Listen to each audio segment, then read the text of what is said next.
We spend time on social media reading about others' triumphs, others' happy events, others' great news, and we compare that to our lives. We often use what we see to tell ourselves that we are not enough. We don't have enough success, enough money, enough fun, enough joy, enough relationships, and on and on. We use what we observe on social media, on television, in the paper, at work, at networking events, to compare ourselves to others. It is a natural human response. We are hardwired to compete, think survival of the fittest. To fight our hardwiring takes conscious effort. And I am not saying every single person uses comparison to diminish themselves. However, many people do, and it is deadly to your own success and happiness. I recently have been reading a fantastic book, The Happiness Advantage by Shawn Achor. In this book he points out that often people are hardwired for pessimism, and with a few small changes, practiced regularly, you can change from a pessimist to an optimist. Further, he speaks about an exercise where you write out all the details of a positive experience, and your brain re-experiences the positive experience, thereby doubling that one's experience on you and your enjoyment of your life. I observed how this phenomenon works with negative experiences in my own life. My husband and I recently moved into our new home.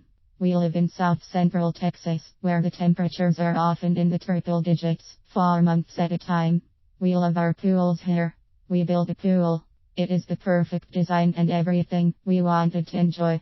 However, the company made major mistakes with the final finish. We have been dealing with this issue and working to get it resolved for months. A couple of weeks ago, when I was going to be out of town, an expert on plaster finishes was scheduled to come to our house to give her opinion tag for the resolution of this problem. Up to this point, I had handled all the consults.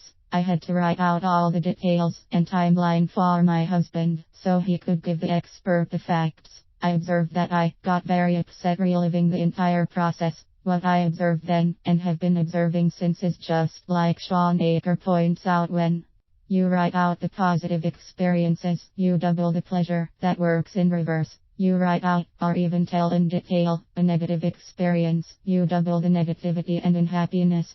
Thus, when observing other people's accomplishments and comparing yourself in a negative way, it is deadly to your experience of your own accomplishments. This habit serves to have you gather the evidence for your inner fears that you are not really good enough in some form or fashion. I have seen this in myself and have coached thousands of people about this very habit. And it is a habit. And like all habits, you can break it and create a new empowering habit in its place. Here are some new habits you could create and practice. When observing other people's accomplishments, in whatever area of life you are observing: work, business, money, joy, relationships, achievement, family, etc., take a couple of minutes and find one accomplishment or happy moment in that same area and either write it out or share it in detail with someone. If you notice you have feelings of envy in a particular area regularly, start asking questions so that you can learn and elevate whatever you are envious about. Envy only is happening because of the perception that they have something you want. So get curious. Examples. You see your friend on social media share a promotion or a new business. You are envious and wish you were doing that well. Contact them and ask them specific questions that would contribute to you getting a promotion or starting a business. This will require you actually sitting down and thinking about what you need to know to forward getting what you want. The action of thinking what you want to know will not only have you stop the negative emotions and experience, but will help you get some knowledge and work on skills that you may want to use to fulfill getting what you really do want. You observe someone you know appears to be in a very happy relationship. You are envious as you don't have a happy relationship, or maybe a primary relationship at all. Contact them and ask them to share one thing that has their relationship working so well. Again, here you are displacing your envy and your own unhappiness with discovery and fortitude to get what you want.